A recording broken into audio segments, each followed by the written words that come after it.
విద్యార్థి దశలోనే పిల్లలకు ధాన్యం పండించే రైతు కష్టం తెలిసేలా మధ్యాహ్న భోజన పథకంలో ఆ రైతు వివరాలు తెలపాలని ప్రభుత్వం యోచిస్తోంది. కొత్త రేషన్ కార్డులకు దాదాపు 11 లక్షల దరఖాస్తులను సర్కారు పరిశీలిస్తోంది. వైసీపీ ప్రభుత్వంలో ఒక్కచోట కూడా ఇంటింటి రేషన్ డెలివరీ జరగలేదని నిరూపించేందుకు సిద్దమని మంత్రి మనోహర్ సవాల్ విసిరారు. ఆధునిక సాంకేతిక పరిజ్ఞానంతో రేషన్ మాఫియాకు చెక్ పెట్టే చర్యలు తీసుకుంటున్నామంటున్న పౌర సరఫరాల శాఖ మంత్రి నాదెండ్ల మనోహర్తో ఈటీవీ ప్రత్యేక ముఖాముఖి ఇప్పుడు చూద్దాం. పౌర సరఫరాల శాఖ అంటేనే పేదలకు అన్నం పెట్టే శాఖగా పేరు. అటు రైతులకు గిట్టుబాటు ధర నుంచి వివిధ రకాల సంక్షేమ పథకాలు ప్రతి పేదవాడికి అందించే విషయంలో ఈ శాఖదే కీలకం. మరి ఈ శాఖకు సంబంధించి గత ఏడాది కాలంగా బాధ్యతలు నిర్వర్తిస్తున్న మంత్రి నాదెండ్ల మనోహర్ మనతో ఉన్నారు. ఆయన అడిగి మరిన్ని వివరాలు తెలుసుకుందాం. సార్, ఏడాదికి ముందు చూస్తే కనుక మీరు పబ్లిక్లో ఎంత వ్యతిరేకత ఉంది ఏంటి అన్నది తెలుసుకునేందుకు ప్రజల్లో తిరిగారు, తెలుసుకున్నారు. తర్వాత పగ్గాలు చేపట్టేక్కడ తిరుగుతూ ఉన్నారు. ఏం గమనించారు మీ శాఖకు సంబంధించి? చాలా సందర్భాల్లో రైతులు ఎంత నష్టపోయారో వాళ్ళకున్న ఆవేదన, క్షేత్రస్థాయిలో వాస్తవాలకి విరుద్ధంగా ప్రభుత్వం కొన్ని నిర్ణయాలు తీసుకున్నప్పుడు ఎంత ఇబ్బందికరమైన పరిస్థితి ఉండేదో మేము గమనించాం. ధాన్యం కొనుగోలు విషయంలో చాలా అవకతవకలు, రైతుల్ని విపరీతంగా ఇబ్బంది పెట్టడం, కంప్యూటర్లో వీళ్ళే జనరేట్ చేసి ఏ మిల్లుకి వెళ్ళాలనేది ప్రభుత్వం నుంచి చెప్పేవాళ్ళు. రైతుకు ఆ వెసులుబాటు లేదు. కానీ ప్రభుత్వం వీళ్ళని 70 కిలోమీటర్ల దూరం, 60 కిలోమీటర్ల దూరం, కొన్ని సందర్భాల్లో మండలమే కాదు జిల్లా కూడా దాటి వేరే జిల్లాకి వెళ్ళి అమ్మించే పరిస్థితి తీసుకొచ్చినప్పుడు వాళ్ళు పాపం 4-5 రోజులు లారీ కింద అక్కడే నిద్రపోయి బతిమలాడుకుని సరుకు కొనమని. సో ఇవన్నీ గమనించి మొన్న ఖరీఫ్లోనే మొట్టమొదటిసారి టెక్నాలజీని ఉపయోగించి భారతదేశంలో మొట్టమొదటిసారి వాట్సాప్ ద్వారా ధాన్యం కొనుగోలు చేసే విధంగా రైతుకు వెసులుబాటు కల్పించాం. వారి దగ్గరలో ఉన్న రైస్ మిల్లు ఏదంటే అది వాళ్ళు సెలెక్ట్ చేసుకుని అమ్మే విధంగా చేశాం. రైతుకి నష్టం కలగకుండా ఉండడానికి కోసం ప్రభుత్వమే నిలబడుతుంది ఇప్పుడు అండగా. కనీస మద్దతు ధర వచ్చేటట్టు రైతుకి మేము గిట్టుబాటు ధర తీసుకొచ్చినప్పుడు ప్రైవేట్గా ఉన్న ఇతర వ్యక్తులు, రైస్ మిల్లర్స్, వ్యాపారం చేసుకునే వ్యక్తులు వీళ్ళందరూ కూడా డెఫినెట్గా ఎప్పటికప్పుడు ఆ రేంజ్లోనే వాళ్ళు కొనుగోలు చేయడానికి ఒక ప్రయత్నం చేస్తారు.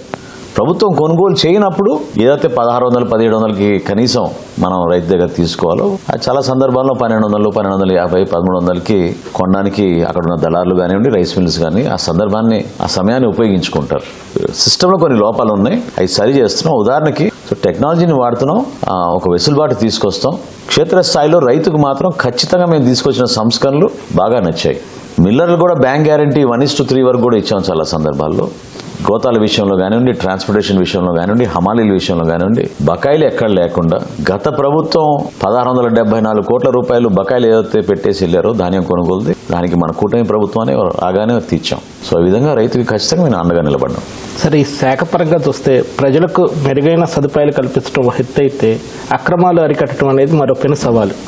ఉదాహరణకి చాలా ఘటనలు చూసుకున్నాం. ఆఫ్ ది రికార్డ్ మాత్రమే కొందరు అధికార పార్టీ ఎమ్మెల్యేలే చెప్పారు, గత ప్రభుత్వంలో బియ్యం అక్రమ రవాణా చేసిన మమ్మల్ని సంప్రదించారు, మీకు ఇంత లాభం వస్తుందని చెప్పి ఎమ్మెల్యేలకు ఆఫర్లు ఇచ్చే స్థాయిలో ఉన్నారు అది అని చెప్పి. అసలు ఈ వ్యవస్థలో మార్పు వచ్చిందంటారా? ఎంతవరకు అరికట్టగలిగారు?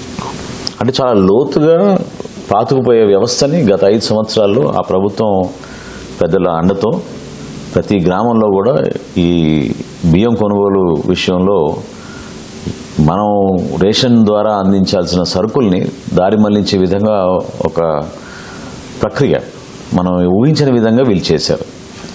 అందులో కొన్ని సమస్యలు ఖచ్చితంగా మనం చూసాం, ఎదుర్కొన్నాం. వాటిని అధిగమించడానికి కోసం మనం చాలా బలంగా చట్టంలో కూడా మార్పు తీసుకొచ్చాం.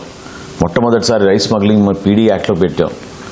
తద్వారా రిపీటెడ్ అఫెండర్స్ ఎవరైతే ఉన్నారో రెగ్యులర్గా ఇటువంటి కార్యక్రమాలు చేసే వాళ్ళని జైల్లో పెట్టే అధికారం ఆ చట్టం ద్వారా తీసుకొచ్చాం. ప్రతి జిల్లాలో కూడా మేము నియంత్రణ అనేది ఖచ్చితంగా ఎన్ఫోర్స్మెంట్ చేసే విధంగా ముందుకెళ్తున్నాం. కానీ నాటి ప్రభుత్వ పెద్దలుగా ఉన్న అసలు పాత్రదారుల మీద చర్యలు లేవు అన్న ఒక విమర్శ కూడా ఉంది. దాన్ని ఎలా చూస్తారు? అంటే సమయం పడుతుంది. ఇవన్నీ కూడా ఏంటంటే ముఖ్యమంత్రి గారు సిట్ కూడా ఏర్పాటు చేశారు. ఆ అధికార యంత్రాంగం దానిపైన ఆల్రెడీ లోతుగా ఇన్వెస్టిగేట్ చేస్తున్నారు. సో ఆ వ్యవస్థ మారింది. మొట్టమొదటి అడుగు మనం ఈ రోజున ఫేర్ ప్రైస్ షాపులు మళ్ళీ తీసుకొచ్చాం. ఈ రేషన్ డీలర్ల ద్వారా సరుకులు పంపిణీ చేస్తున్నప్పుడు జవాబుదారితనం పెరుగుతుంది, పారదర్శకత పెరుగుతుంది. ఖచ్చితంగా ఈ పోరాటంలో ఈ రైస్ స్మగ్లింగ్ జరగకుండా ఉండడానికి కోసం చేస్తున్న ప్రయత్నంలో ఇది ఒక మంచి అడుగుని నేను భావిస్తున్నాను. కానీ పేదల ఇంటికి తీసుకెళ్లి ఇచ్చే వాహనాలను నిలుపుదల చేసి మళ్ళీ క్యూలో నిలబెట్టే పరిస్థితి తెచ్చారని విపక్షాల నుంచి ఆరోపణలు వస్తాయి. దీన్ని ఎలా? ఇది ఓపెన్గా మనం ప్రజల్లోకి వెళ్ళి ఛాలెంజ్ చేద్దామండి. ఏ ఒక్క ఇంటికి కూడా వీళ్ళు డోర్ డెలివరీ చేయలేదు. డోర్ డెలివరీ చేస్తామని మభ్యపెట్టి ఒక అభూత కల్పన కోసం 1650 కోట్ల రూపాయల ప్రజాధనాన్ని దుర్వినియోగం చేశారు తప్ప ఎవరింటికి కూడా వెళ్ళి వీళ్ళు డోర్ డెలివరీ చేయలేదు. వీళ్ళు కేవలం వీధి చివరిలోకి వచ్చి నిల్చుని 2 గంటలు 3 గంటలు ఉండి ఆ వ్యాన్ వెళ్ళిపోయేది. దానికి క్యూ కట్టుకుని పాపం జనం నిల్చుని ఎదురు చూస్తుండే వాళ్ళు. ఒక మార్పు తీసుకొచ్చాం, చేసి కూడా చూపిస్తున్నాం. సార్, అలాగే సూపర్ 6 హామీల్లో ప్రధానమైనది దీపం 2. దాన్ని ఏడాదిలోపే అమల్లోకి తీసుకొచ్చారు. ఇందులోనే కొన్ని సంస్కరణలు కూడా తీసుకొచ్చారు. ఏదైతే సిలిండర్ బదులు డైరెక్ట్గా బెనిఫిషరీస్కి నగదిస్తే ఇదవుతుందని, ఇలాంటి ఆలోచనలు మీ ఈ రేషన్ దుకాణాలకు కానీ వీటికి కానీ అమలు చేసే ఆలోచన అన్న ఉందా బియ్యానికి సంబంధించి? అయితే ఇక్కడ ఇష్యూ ఏంటంటే కేంద్ర ప్రభుత్వం నిబంధనల మేరకు ముందుగా లబ్ధిదారుడు బుక్ చేసుకోవాలి సిలిండర్ని. దానికోసం డబ్బులు కట్టాలి. డెలివరీ అయిన 48 గంటల లోపే రాష్ట్ర ప్రభుత్వం వాళ్ళ ఖాతాల్లోకి ఈ నగదు జమ చేస్తుంది. చాలా మందికి దాని గురించి పూర్తిగా అవగాహన లేకుండా బ్యాంక్ అకౌంట్లో డబ్బులు వచ్చినా లేదా చెక్ చేసుకోవడానికి సమయం దొరకకుండానో లేకపోతే చూసుకోకనో డబ్బులు రాలేదని ఒక అపోహ ఉండింది. కానీ దానివల్ల ఏంటంటే గౌరవ ముఖ్యమంత్రి గారు కూడా సమీక్షించి ఒక నిర్ణయం తీసుకున్నాం ప్రభుత్వం నుంచి. 3వ విడత నుంచి ఏదైతే ఆగస్టు 1వ తారీఖున ప్రారంభిస్తామో ఆ రోజు నుంచి డైరెక్ట్గా మేమే వాళ్ళ ఖాతాలోకి డబ్బులు ముందుగానే జమ చేసేటట్టు ఒక కార్యక్రమం చేపట్టబోతున్నాం. సరే, ఏడాది తర్వాత కూడా ఇంకా పాత ప్రభుత్వం అనర్హులకి ఏదైతే జాబితాలో చేర్చి ఈ లబ్ధి చేకూరుస్తుందో ఈ రేషన్ కార్డులు కానీ వీటి కానీ వాళ్ళకే అందుతున్నాయి. కొత్త రేషన్ కార్డులు ఎప్పుడు ఏంటి అన్న ప్రశ్న కూడా ఉంది. దానికి సమాధానం ఈ కేవైసీ నమోదు చేసుకున్నాక మనకి 1,46,00,000 కుటుంబాలకి మనం రేషన్ కార్డులు ఇస్తున్నాం. అదేవిధంగా మొట్టమొదటిసారి ఆంధ్రప్రదేశ్లో సన్నబియ్యం మధ్యాహ్న భోజనం పథకం కింద మన బిడ్డల భవిష్యత్తు కోసం మంచిగా వాళ్ళకి పౌష్టికాహారం నాణ్యతలో ఎక్కడా లోపం లేకుండా తల్లిదండ్రులు కూడా హర్షించే విధంగా ప్రభుత్వంలోని 41,000 ప్రభుత్వ పాఠశాలలు 3,900 సంక్షేమ హాస్టల్స్కి సివిల్ సప్లైస్ డిపార్ట్మెంట్ ద్వారా ఎడ్యుకేషన్ డిపార్ట్మెంట్తో అనుసంధానం చేసుకుని అద్భుతంగా ఈ కార్యక్రమాన్ని ప్రారంభించబోతున్నాం. కష్టపడి పండించిన రైతు వివరాలు కూడా ప్రతి బస్తాకి ఉంటుంది. తద్వారా చదువుకున్న బిడ్డలకి వాళ్ళకి ఖచ్చితంగా ఎవరైతే పాపం కష్టపడి పండించి మనకి ఈ ధాన్యాన్ని బియ్యాన్ని మనకి అందించారో వాళ్ళని గౌరవించుకునే విధంగా ఈ కార్యక్రమం కూడా రాబోయే రోజుల్లో ఆ రైతుల చేతుల మీదుగానే ప్రారంభించేటట్టు లోకేష్ గారితో మాట్లాడి ఈ కార్యక్రమాన్ని ముందు తీసుకెళ్ళడానికి మేము సిద్ధమవుతున్నాం. సో మొట్టమొదటిసారి మనం స్మార్ట్ కార్డ్స్ తీసుకొచ్చాం. క్యూఆర్ కోడ్ పెట్టి క్రెడిట్ కార్డ్ సైజు కార్డ్స్ ప్రవేశపెట్టాం. అది ప్రతి ఒక్కరికి కూడా ఉచితంగా ఇవ్వబోతున్నాం నెక్స్ట్ మంత్ నుంచి. సో ఈ సంస్కరణ ద్వారా ఈ కొత్త రేషన్ కార్డ్స్ మనం అందించే ద్వారా తప్పకుండా ఆ సిస్టమ్ని ఇంకా బలోపేతం చేస్తాం. ప్రతి ఒక్కరికి మేము మెరుగైన సేవా కార్యక్రమాలు చేసేటట్టు పౌర సరఫరాల శాఖ నుంచి ఎస్పెషలీ పీడిఎస్ డిస్ట్రిబ్యూషన్లో ఎక్కడ లోపం లేకుండా ఈ రైస్ కార్డు వెసులుబాటు అందరికీ కల్పించే విధంగా ఒక ప్రయత్నం చేస్తున్నాం.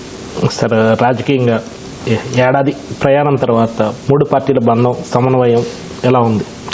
పర్ఫెక్ట్గా ఉందండి. అంటే మేము కమిట్మెంట్తో వచ్చాం, ఒక బాధ్యతతోటి ఈ కార్యక్రమం ముందుకు తీసుకెళ్తున్నాం. పదవులు అనేది కేవలం అలంకరణ కోసం కాదు, నిజాయితీగా మనం ఏదైతే ప్రామిస్ చేశామో అదేవిధంగా ప్రజలు మనం చూసే విధంగా నమ్మారు. ఆ నమ్మిన దానికోసం మనం నిలబెట్టాల్సిన బాధ్యత మన పైన ఉంది.